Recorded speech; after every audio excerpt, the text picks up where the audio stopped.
Saludos, amables televidentes, bienvenidos a este su espacio, Dinámica Económica, un programa de economía para todos, hoy como cada día a esta misma hora por este mismo canal, para conversar sobre temas de interés colectivo. Jairon Severino, nuestro amigo y hermano, está en una asignación especial, pero esperamos verlo próximamente. Esta semana se caracterizó por la designación de nuevos funcionarios, tanto funcionarios de tipo permanente como de funcionarios de tipo administrativo, si se quiere.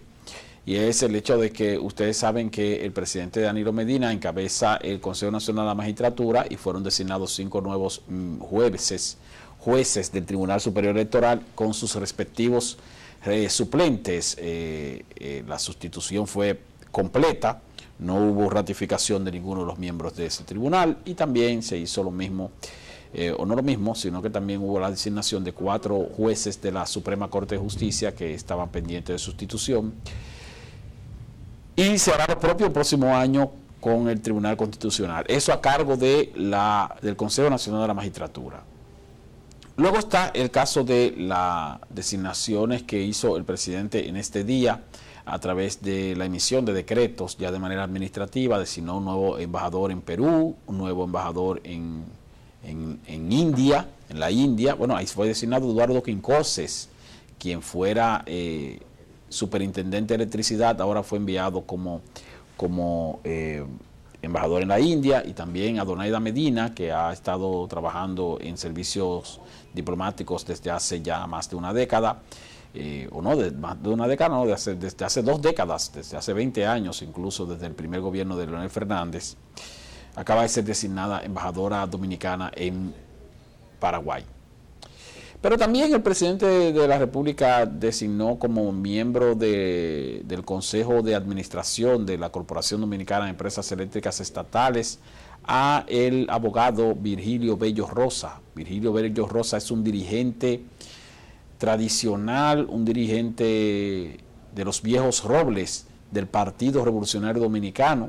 Se quedó en el Partido Revolucionario Dominicano durante el periodo en que se dividió el partido con el surgimiento del PRM, del Partido Revolucionario Moderno. Virgilio siguió militando en el Partido Revolucionario Dominicano porque él dice que no abandona su partido, aunque su partido esté en una situación difícil. Estamos hablando de un hombre, quizás de uno de los hombres que es reconocido por la sociedad como un hombre de bastante honestidad.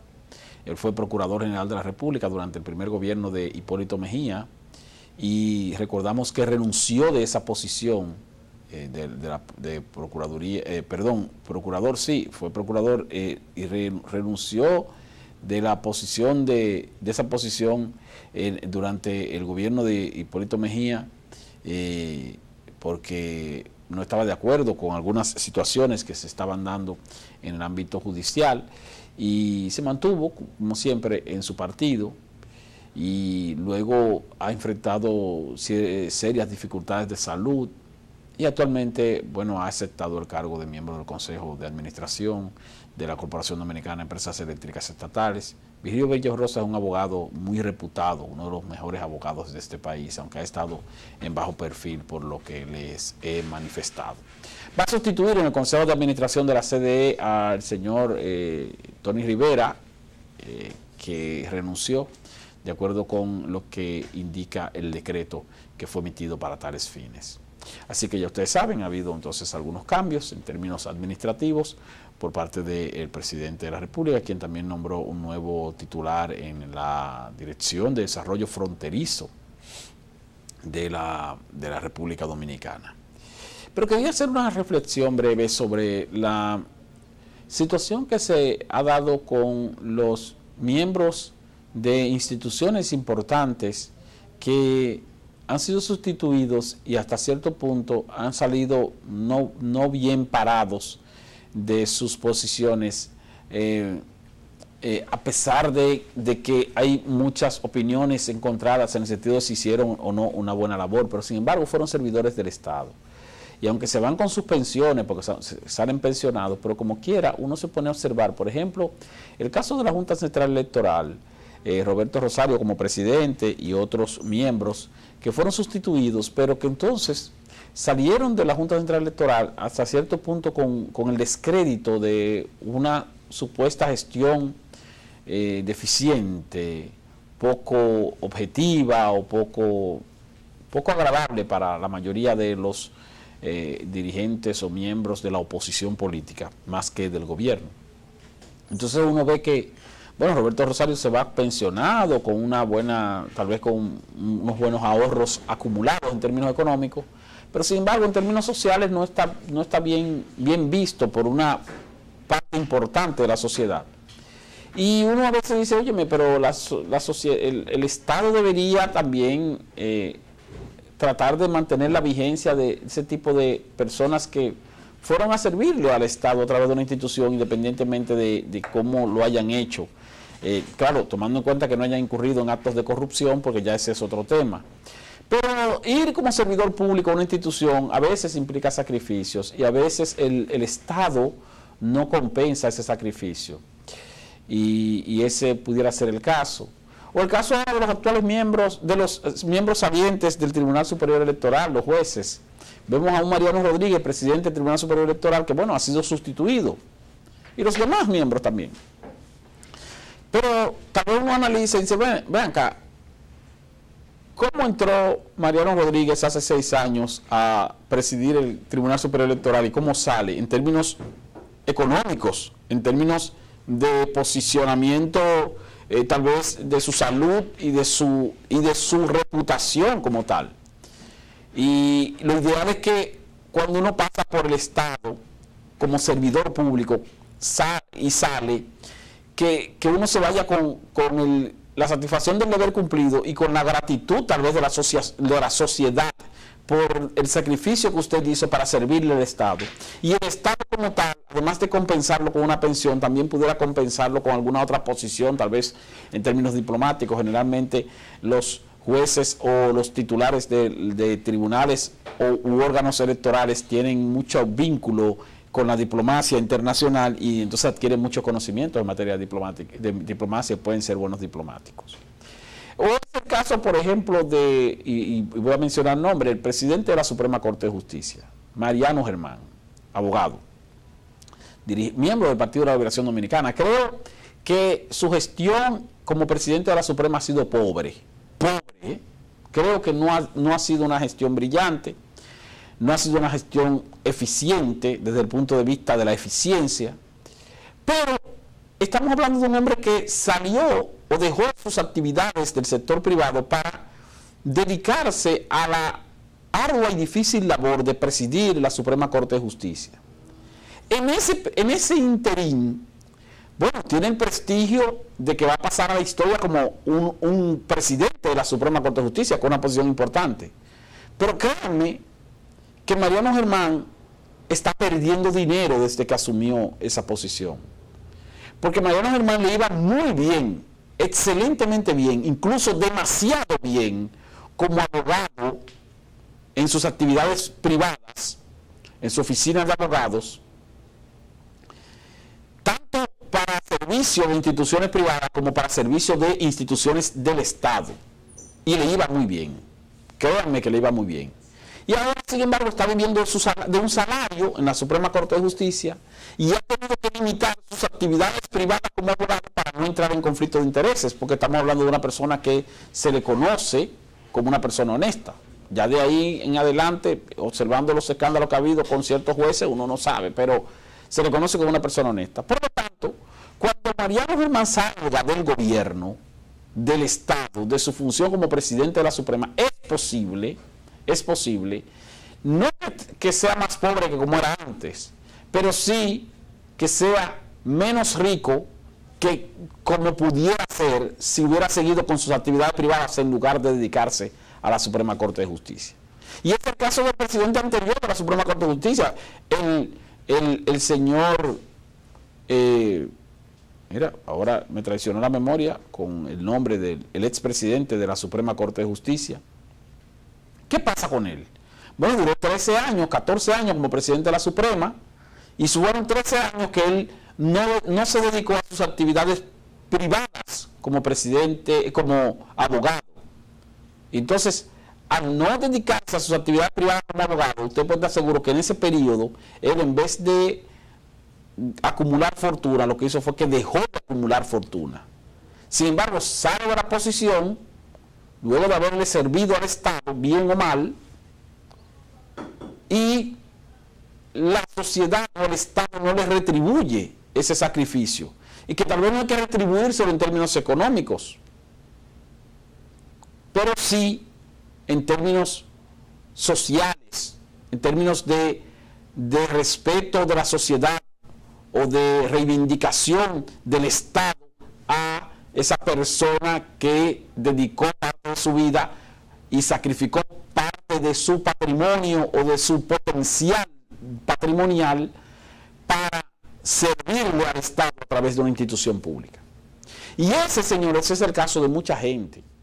Mucha gente en el Estado va a trabajar al Estado para vivir de su salario y no para corromperse. Y muchas veces salen más pobres que como entran. Y el Estado les retribuye con una pensión que a veces dan pena gestionando la pensión para que finalmente se la den, que si se la niegan, que si no se la niegan. Yo recuerdo a Carlos Segura Foster, que fue, actualmente él es administrador del Banco Agrícola, pero él fue administrador del Banco Agrícola durante el primer gobierno de Leonel Fernández. Carlos Segura Foster entró como mensajero en el Banco Agrícola, como mensajero, hace más de 30 años. Y fue escalando, hasta que llegó incluso a la posición de administrador del Banco Agrícola durante el primer gobierno de Leonel Fernández. Y yo recuerdo cuando Leonel Fernández salió del poder, en el año 2000, 2001, 2002, salió en los medios de comunicación que Carlos Segura Foster andaba ahí dando pena porque le estaban negando la pensión. La pensión que le correspondía legalmente. Se la estaban negando. No querían darle la pensión a un hombre que le había dedicado más de 25, 30, más de 30 años al Banco Agrícola. Y le correspondía, y le salía, pero la burocracia le estaban dando vuelta con eso. Y ustedes saben por qué le estaban dando pena a través de su pensión. Porque no se hizo rico, no robó, no se corrompió en el Banco Agrícola. Pudiendo hacerlo, pero no lo hizo. ¿Por qué? Porque, bueno, es una persona honesta, como es la mayoría de la población, de la gente, como es la mayoría de los empleados del Estado. Porque los corruptos son minorías, señores. Lo que pasa es que hacen más ruido. Vamos a una pausa y cuando retornemos continuaremos conversando dinámica económica.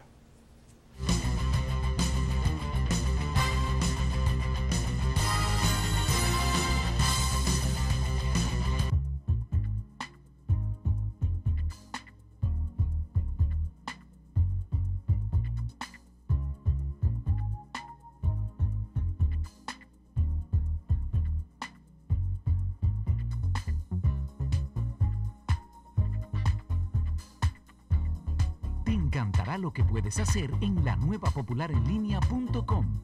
Busca, compara, solicita y obtén la aprobación de cualquiera de nuestros productos. Popular, a tu lado siempre. ¿Por qué es importante la estabilidad financiera? Tu hija se gradúa de la escuela y tienes que buscar dinero para los gastos universitarios. Si guardaste dinero bajo el colchón, esos ahorros no produjeron ganancias o corrieron el riesgo de ser robados o que se dañaran. Probar suerte con pirámides u otros negocios de ganancias fáciles al final no te resuelve y podría dejarte arruinado. Y recurrir al prestamista de la calle te puede salir muy caro. En cambio, cuando hay un sistema financiero estable y confiable, puedes usar distintos instrumentos, tanto para hacer rendir tus ahorros con seguridad y eficiencia, como para obtener los préstamos que necesites, con el fin de cubrir tus gastos o realizar inversiones productivas a un menor costo.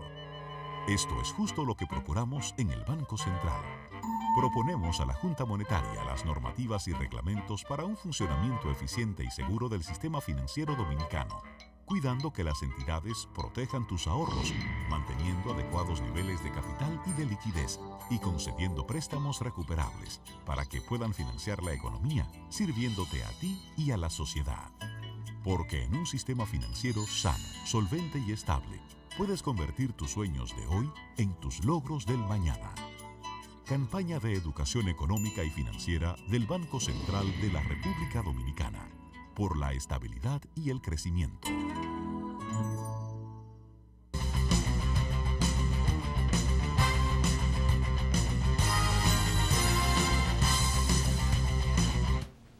Gracias por continuar con nosotros en este su espacio Dinámica Económica.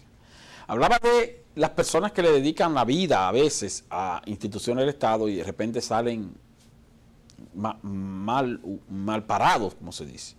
Pero también hay otro caso que es de ingratitud en el Estado para la gente seria. Y les voy a poner un ejemplo sencillo. Ustedes saben que hay posiciones en el Estado que pagan bien, que pagan salarios buenos. 300,000, 400,000 pesos. Aquí hay gente que trabaja en el gobierno que tiene salario bien.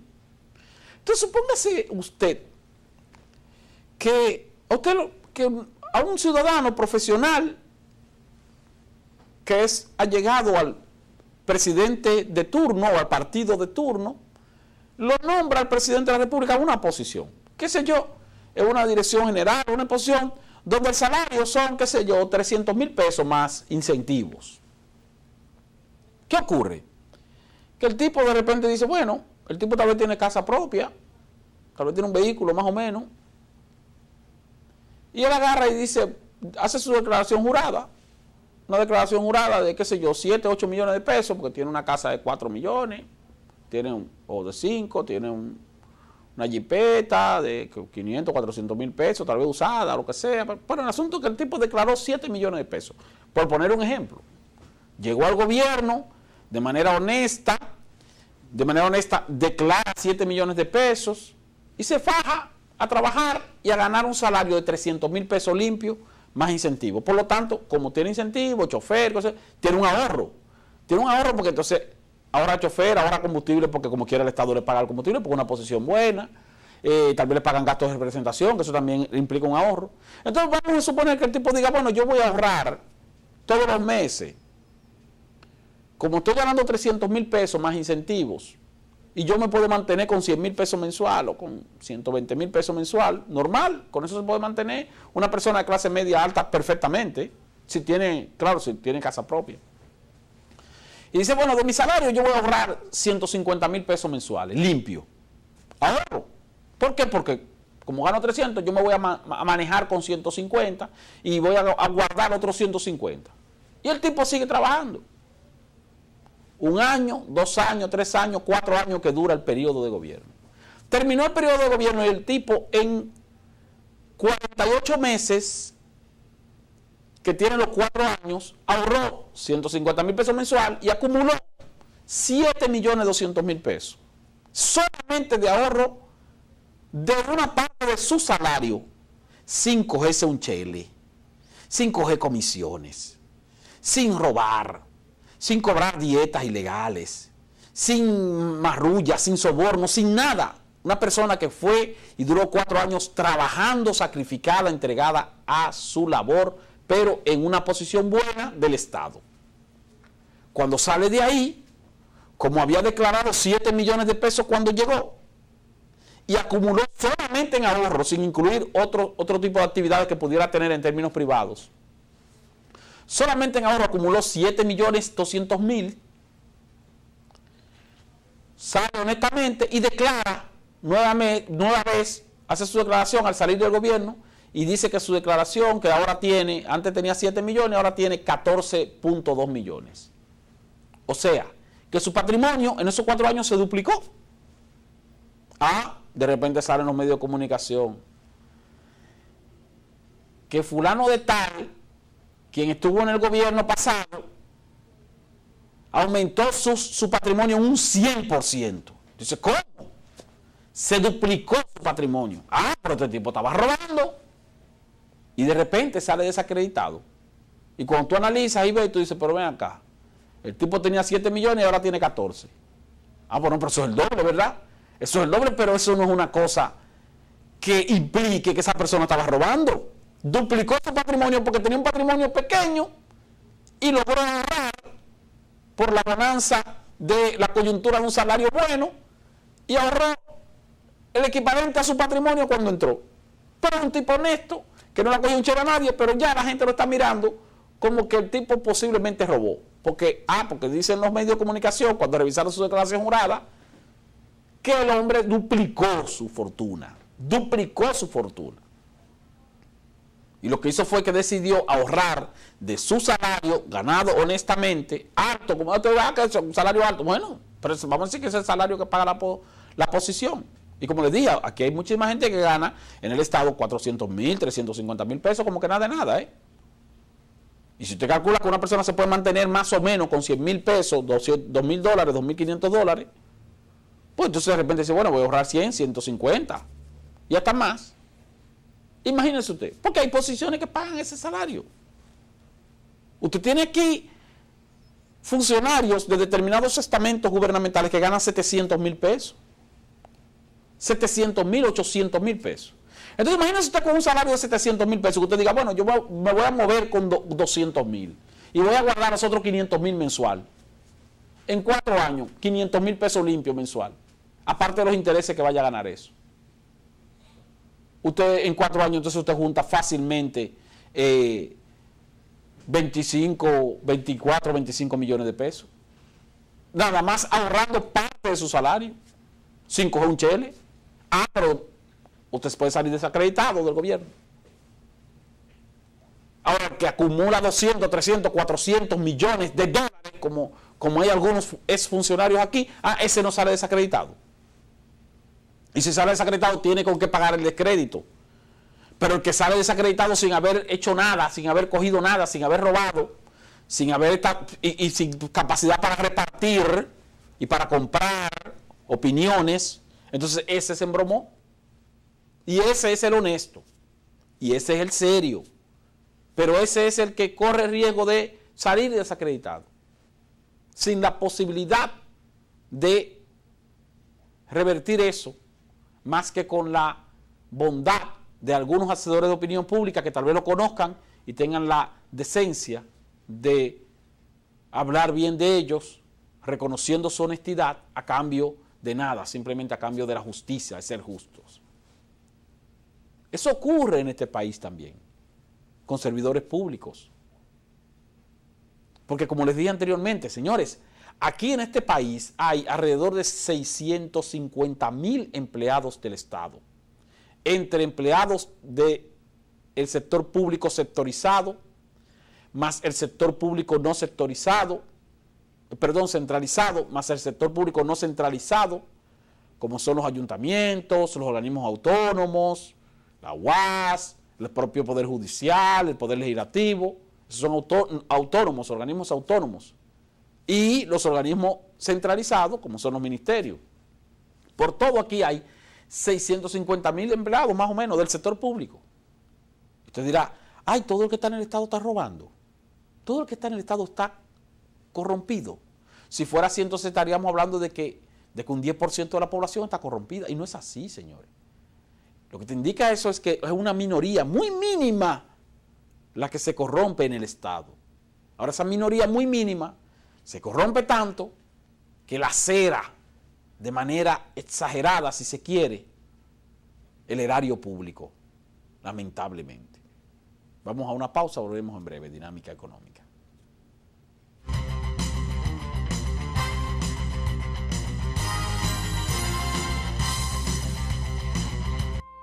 Atendemos casos, ayudamos personas. El servicio al cliente es lo más importante para nosotros. Tratar a cada persona como un miembro de la familia es nuestra prioridad.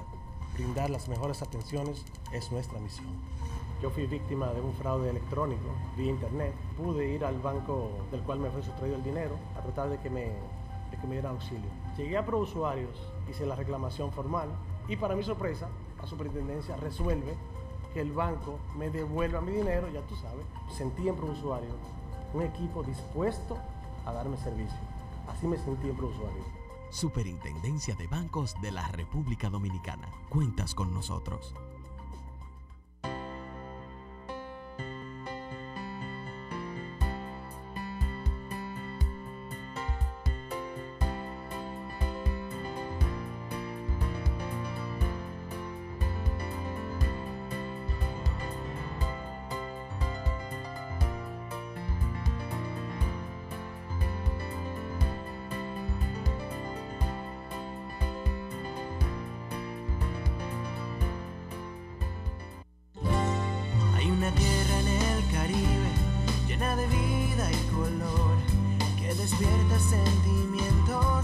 que llena de emoción. Siempre ha sido la primera, de riquezas está llena, de alegría que se entrega a quien a esta tierra llega. Es una tierra de primera, una tierra con historia que nos corre por las venas. Es una tierra de primera, playa, cerveza, cacao y ron, tabaco, merengue y un buen corazón. Es una tierra de primera, una tierra generosa, una tierra de primera. Ministerio de Industria y Comercio, generando empleos y progreso.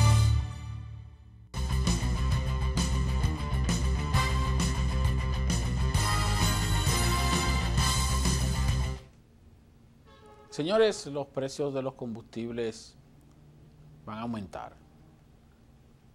Esta semana, este viernes, la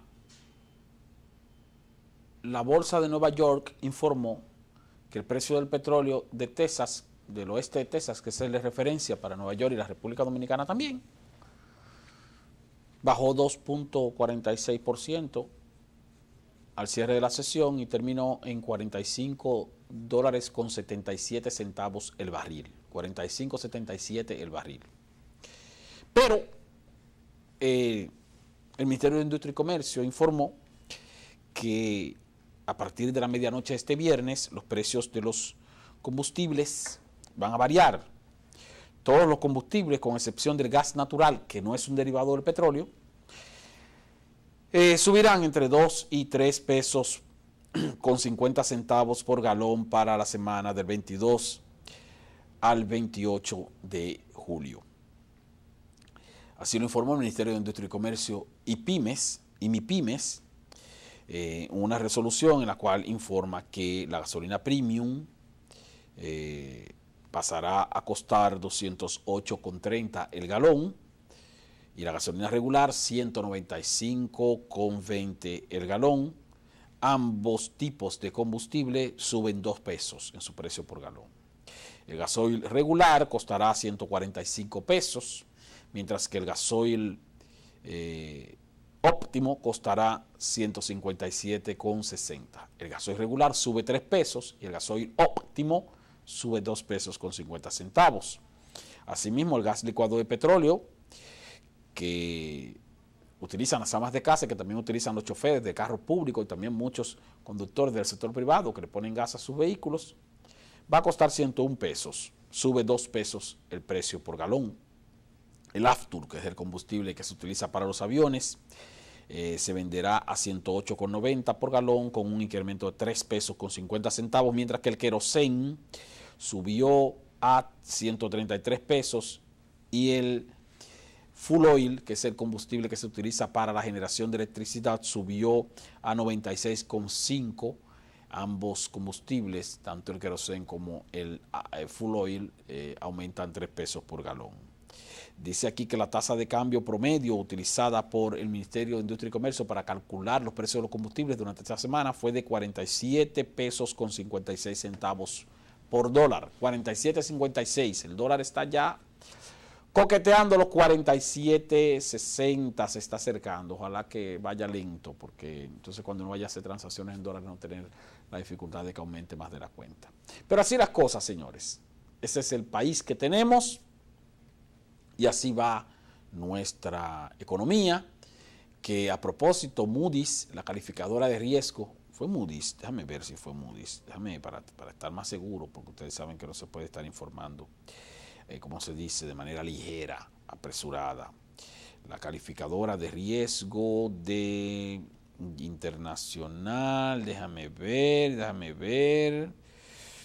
Oh, Dios mío, vamos a ver aquí, antes de que se nos vaya el tiempo. La calificación de riesgo del país fue mejorada para deuda de largo plazo. La calificación de riesgo país en el mercado internacional para la deuda de largo plazo fue mejorada. Es decir, que la República Dominicana, entonces, si su calificación mejoró de B1 a BA+, algo así, es porque la economía mantiene buenos indicadores de estabilidad y de solvencia. Y eso es positivo. Nosotros hemos llegado al final de este espacio de Dinámica Económica y continuaremos conversando con ustedes, como siempre, a esta misma hora y por este mismo canal. Bendiciones.